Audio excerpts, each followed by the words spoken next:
Hello, everyone, and welcome to another episode of What If?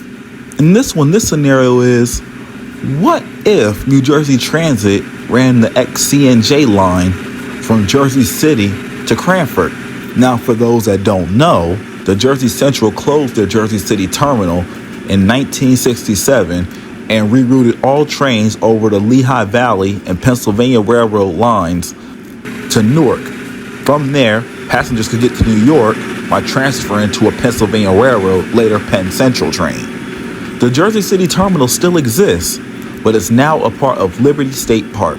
In this alternate reality, the Jersey Central never closed their terminal.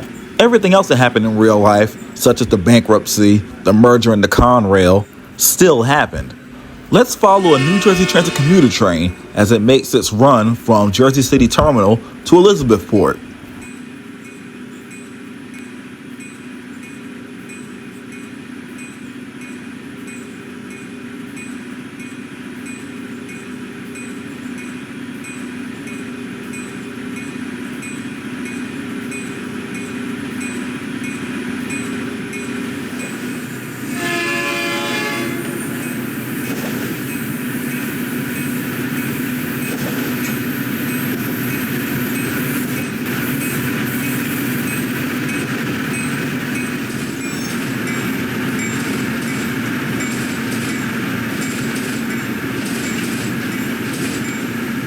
Ahead, we're passing a ballast train coming from the Chimney Rock Quarry.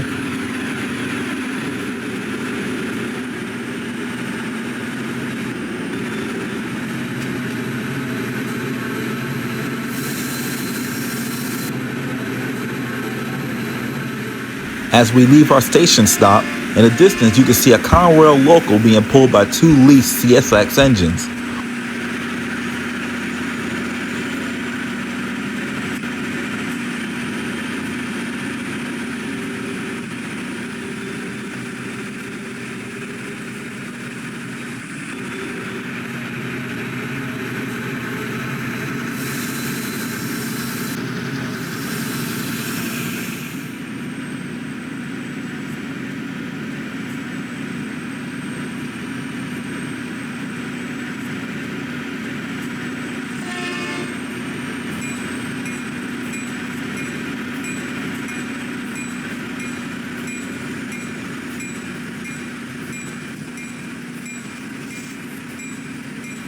While our train makes a station stop at West 8th Street, the local freight overtakes it, heading over the Newark Bay Drawbridge.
The Newark Bay Drawbridge was the site of a very tragic wreck in 1958. A passenger train up from Bayhead ran through the open drawbridge. The cause of the wreck has never been determined.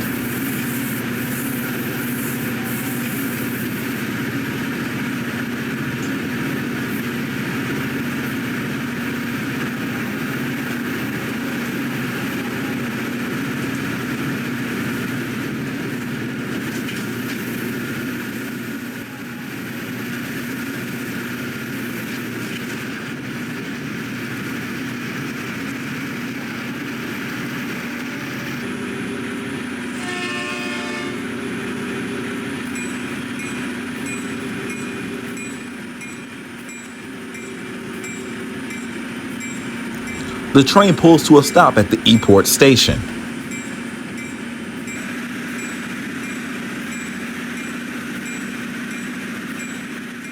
Later on in the evening, we're back at 8th Street, Bayonne to await a very special equipment move.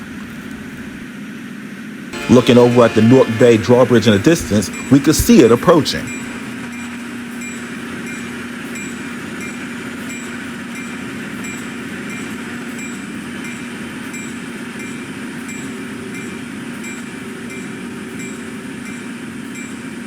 Two GP40-2s has ex-Central Railroad of New Jersey Pacific locomotive 810 in tow with 3 matching Blue Comet cars. Locomotive 810 was built by Baldwin in 1923 for the Jersey Central. It was one of the famous Pacific locomotives that headed the Central Railroad of New Jersey's Blue Comet train.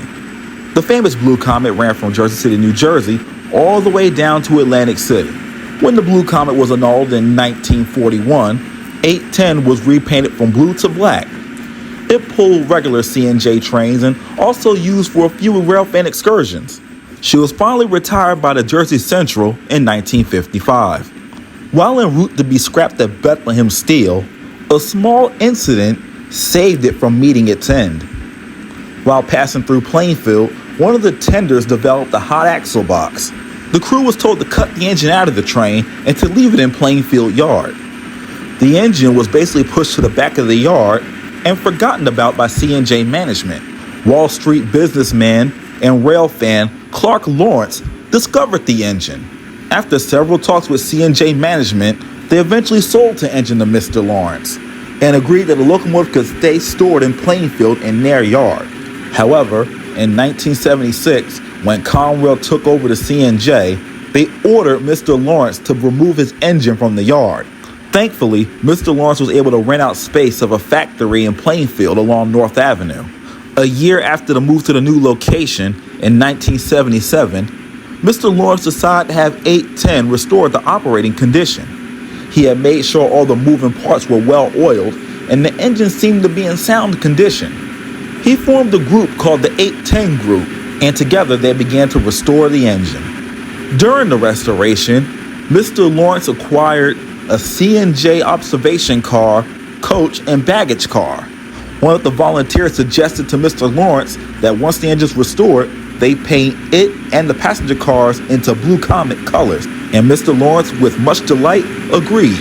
In 1980, the 810 moved under its own power for the first time since 1955. After the first steam up and test was deemed a success, they began repainting the locomotive back in the Blue Comet colors along with the passenger cars. Once repainted, the 810 and its short train only operated on a couple of weekends out the year up and down the Plainfield Industrial Track. Some dubbed it the shortest tourist line in the United States. In 1989, Mr. Lawrence had enough courage to approach New Jersey Transit about operating an excursion train with the locomotive.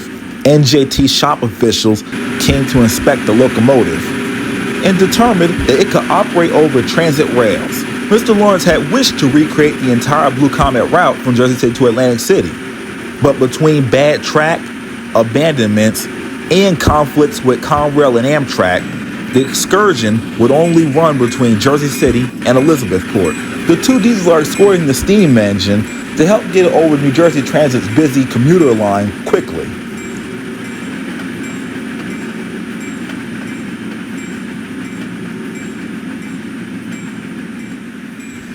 On Saturday, we see the excursion train backing into the Jersey City engine terminal.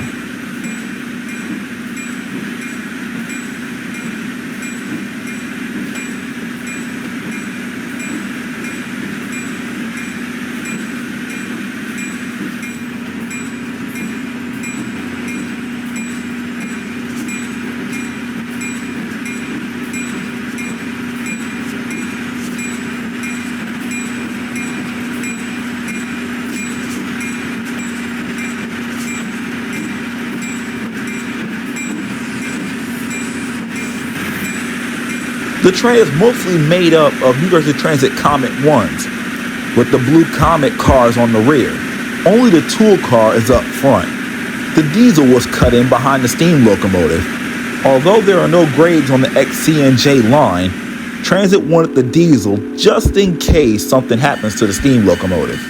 At 9 a.m. sharp, with a blast on the whistle, The Blue Comet is once again leaving Jersey City Terminal. We will have several shots. Some will be from a high rail vehicle, some will be on board the train, and some will be trackside.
The train slows as it prepares to stop at Bayonne so the passengers can get off for a photo run by.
Back on the high rail vehicle, we paced the train over the Newark Bay Bridge.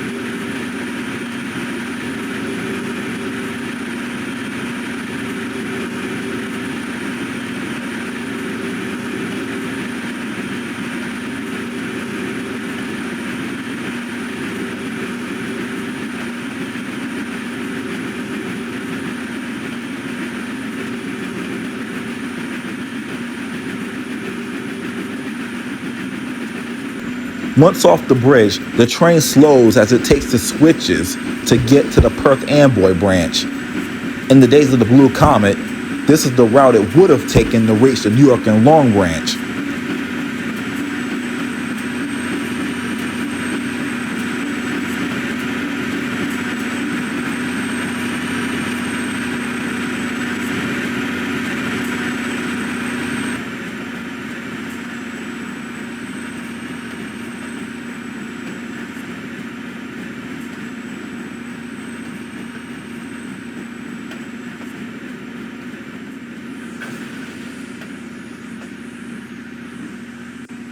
Conrail has agreed for the special train to use part of their chemical coastline to turn the locomotive and train.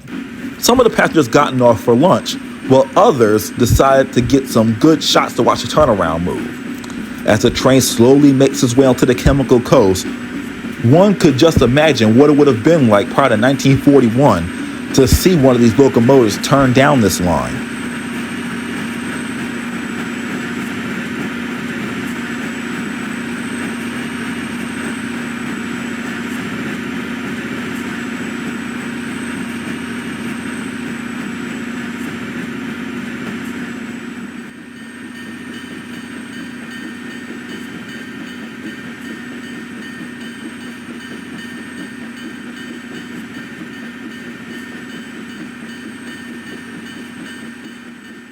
After the locomotive is serviced and the passengers have had their lunch, the train heads back to Jersey City.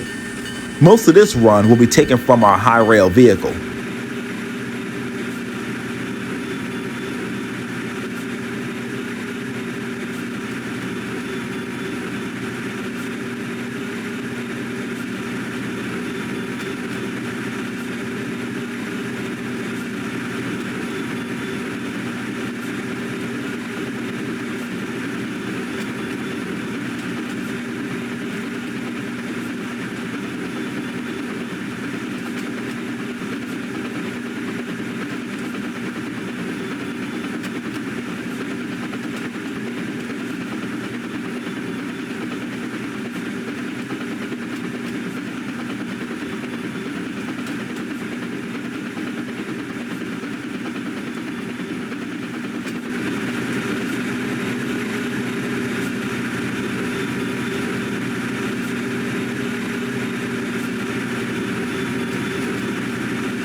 Although not the main focus of this program, we've decided that the New Jersey Transit Diesel deserves some screen time as well.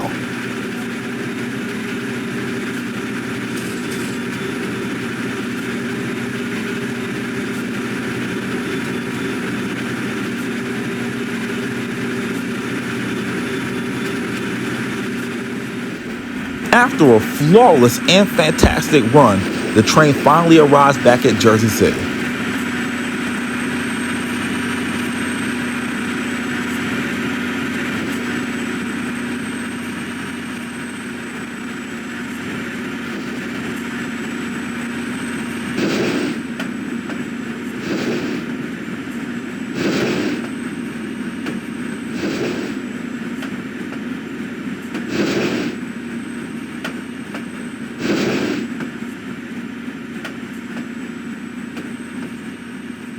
After a week on display at the Jersey City station, the 810 heads back to Plainfield.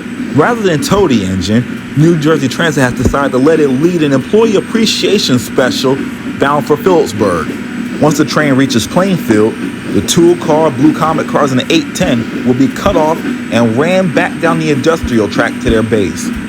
We chased the train as far as Bayonne.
Our last shot is the curve leading into Bayonne, where we had that famous photo run by.